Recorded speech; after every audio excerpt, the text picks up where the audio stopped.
The Association for Learner Transport in the Northern Cape says it won't be transporting pupils when schools reopen on Monday.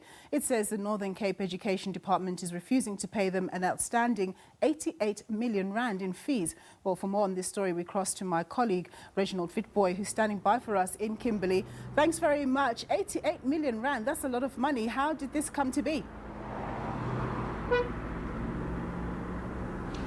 Well, indeed, Nompu, and a very good afternoon to you. Yes, 88 million rand to the 298 transport operators here in the Northern Cape.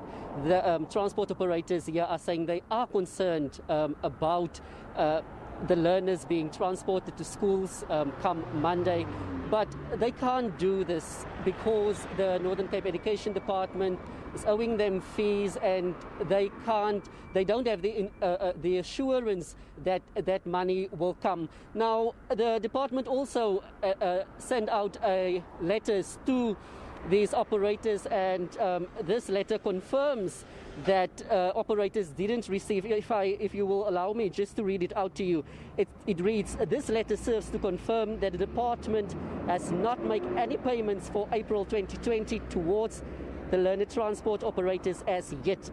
The reason for this is that direction is sought from the Provincial Treasury on how these payments should be processed due to the COVID-19 pandemic. This may also influence your May 2020 payment, depending on how soon this matter will be resolved." Now, that letter confirms that the operators didn't receive any payments, and I am now joined by two transport operators, Chantal Burrow and Mr. William Maddock. A very good afternoon to you, Chantal. You are a transport operator and you are transporting learners in the Ritchie area. How do you cope to provide bread and butter on the table, seeing that the Northern Cape Education Department didn't pay you a cent for the month of April and May? We simply have not been able to provide. We try to make ends meet where we can, whether it is take money from people just to pay our drivers. But at the end of the day, we cannot go and borrow anymore because the banks doesn't want to give us anything. We simply do not have any money to pay our drivers. So the mission is, how are we going to convince them to start driving on Monday if they have not been paid for the past 2 months? And also, you said you are concerned about the learners being transported, but what will happen to them come Monday? Most definitely we are concerned. We are concerned. These are not only learners, these are family members' children here. Our children are being transported. We really want them to have that education, but at the end of the day, we simply do not have the means. We need petrol. We need diesel, fuel to drive these buses. Unfortunately, we do not have any money, and nobody is willing to. I don't know how the department thinks, but right now we would really want to drive. But it's just one of those things. It's black and white. It's either we need money in order for us to render the service, and if they're not paying us, how are we going to be rendering a service at the end of the day? Thank you. Mr. Maddox, just tell us, how are you coping, seeing that the department also didn't give you any funds, and what will happen to the learners come Monday? Are you going to transport them? Are you going to render a service for free? Or what's going to happen? Good day, sir. As Chantal said, we did not get paid, but I have to make a correction, or I had to add something else. In January also we did not get paid. In February we did not get paid. We only got paid for those 2 months late in March.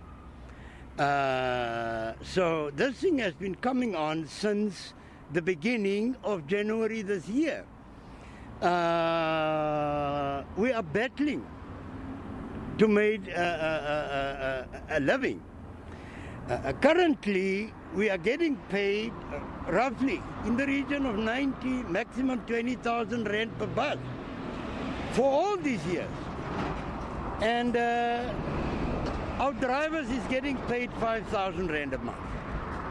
Diesel per bus for the routes I'm driving, minimum 9,000 rand a month per bus. That's The balance is what I'm taking home per bus. That now includes flat tires, which mean on the end of the day, my driver is actually the owner of my bus.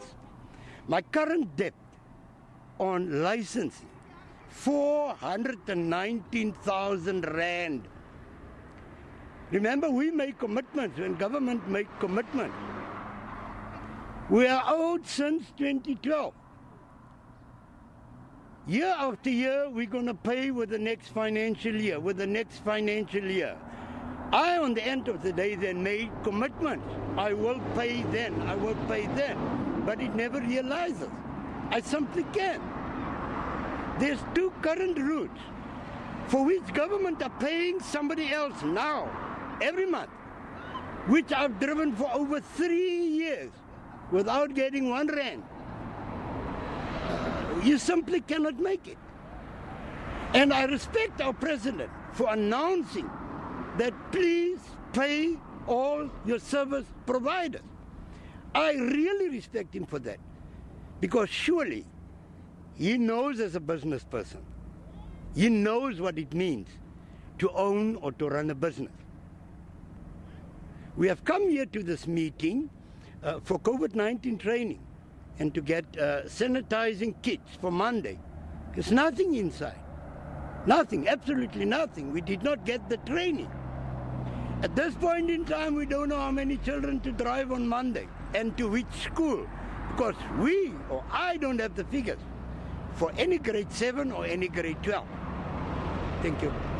Okay, thank you very much. Well, Nompu, there you have it from transport operators, quite frustrated that the department is still owing them fees for April and May. Also, this problem is not only for April and May, but Mr. Maddox is saying it's coming on since January.